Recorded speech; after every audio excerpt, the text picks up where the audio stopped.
бір кішкентай қыз әкесінің шапанын жамап отыр екен. Шешесі қасына отырып ақыл айтты. Балам, дүниеде жаратылған жанды жансыздың еш қайсысы да керексіз болмайды. Сол сөзді айтып отырғанда қыз бала киімін жамап болып, жердегі мақтаның қиқымын терезеден лақтырып далаға тастады. Әже, осы қиқымның еш нәрсеге керегі бола қалмас. Жоқ, бәрі де керек болады. Осылайша сөйлесіп, терезеден қарап отырса, манағы мақтаны жел көтеріп ұшырды. Мұны бір торғай көріп, қуып барып, мақтаны тұмсығына тістеп қана алып, ұшып кетті.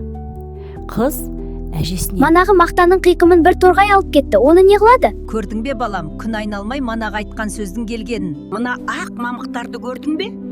Құстар дәл осылай өздерінің ұяларын жылтады.